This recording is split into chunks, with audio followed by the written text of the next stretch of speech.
science, toutes les sciences, au Labo des Savoirs. Alors Antoine, je me tourne vers toi, il me semble que tu as une vision un peu critique de ce concours. Oui, je suis désolé. Alors, je veux commencer cette chronique en disant que j'aime ma thèse en 180 secondes et que je trouve que vous avez fait un super boulot de vulgarisation et que c'est important, vraiment important. On peut s'arrêter là alors. Toutefois, j'aimerais aborder le sujet par un angle un peu plus sombre. J'aimerais essayer de comprendre ce que ce succès planétaire dit de notre société et de la place de la recherche dans celle-ci. C'est vrai que c'est curieux, pourquoi est-ce que tout d'un coup les médias déroulent-ils un tapis rouge aux chercheurs pour les entendre parler de leurs recherches ? La vulgarisation scientifique serait-elle devenue mainstream ? Ça se saurait, et les 50% de journalistes scientifiques pigistes seraient au courant. Mon hypothèse est que si ma thèse en 180 secondes trouve un écho si fort dans la société, c'est parce qu'elle répond à l'injonction d'importer dans le monde académique les codes de la Startup Nation. Les chercheurs doivent devenir chercheurs entrepreneurs.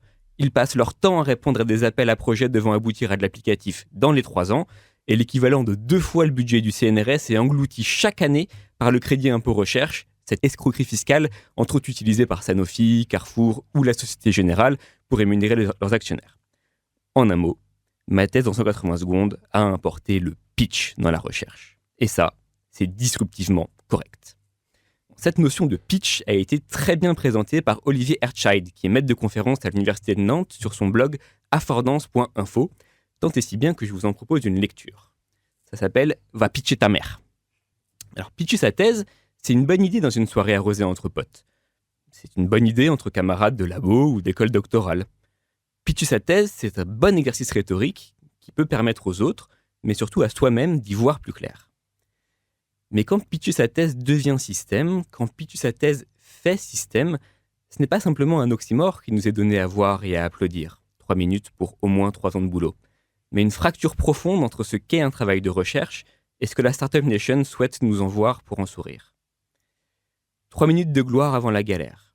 Et pour toutes celles et ceux qui n'auront même pas ces 3 minutes de gloire warholienne, juste une putain de galère dans des conditions d'encadrement, de salaire et de reconnaissance qui ont tellement frôlé le foutage de gueule depuis tellement longtemps que rien qu'avec la force d'inertie accumulée, le foutage de gueule peut continuer de tourner sur lui-même pendant encore au moins 10 ans. Pour rappel, le salaire mensuel d'un doctorant, donc après Bac plus 5, c'est environ 1 400 € en sciences, parce qu'en lettres, en langue, en sciences humaines et sociales, c'est un tiers des doctorants qui ne sont pas payés du tout. Alors bien sûr, me direz-vous, rien de tout ça n'est vraiment nouveau.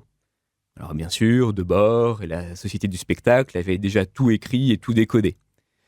Mais ce qui est nouveau par rapport à l'époque situationniste, c'est que le management n'existait pas encore, ou en tout cas, qu'il n'avait pas encore fait la preuve des raffinements dont il est aujourd'hui capable. Aujourd'hui, le pitch est devenu l'alpha et l'oméga d'une pensée exclusivement formatée pour ne rien faire d'autre que convaincre de son propre intérêt et de sa propre supériorité supposée. Une pensée repliée sur sa propre vanité, c'est-à-dire l'inverse d'une réflexion tournée vers le monde.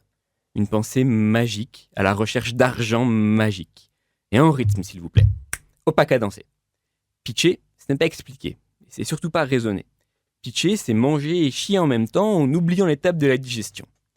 Accepter de pitcher, c'est accepter une humiliation d'autant plus perverse et retorse qu'elle est en apparence librement consentie et qu'elle s'exerce dans des couleurs pastel devant des parterres de business angels à la recherche de la prochaine licorne. Vous savez, ces startups valorisées à plus d'1 milliard de dollars. Rien que ça d'ailleurs, mais des business angels à la recherche de la prochaine licorne, des anges qui cherchent des licornes, sérieusement.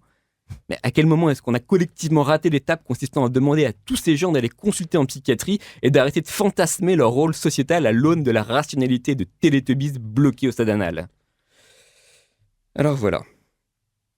Oui, alors on va vous pitcher notre projet et on va le faire en moins de 5 minutes parce qu'on sait que votre temps est précieux, au moins autant que la thune que vous ne nous filerez pas dans la majorité des cas et qui, si nous l'obtenons, nous permettra de survivre en mode projet pendant 3 ou 4 ans avant de retourner crever la dalle dans la Startup Nation, le tout, dans le meilleur des cas, pour parvenir à monter un service totalement disruptif consistant à quantifier des trucs qui ne servent à rien pour y coupler des services qui ne servent pas à grand-chose d'autre qu'à être monétisés en te vendant du taux d'engagement comme on refilait des encyclopédies à ta grand-mère au siècle dernier.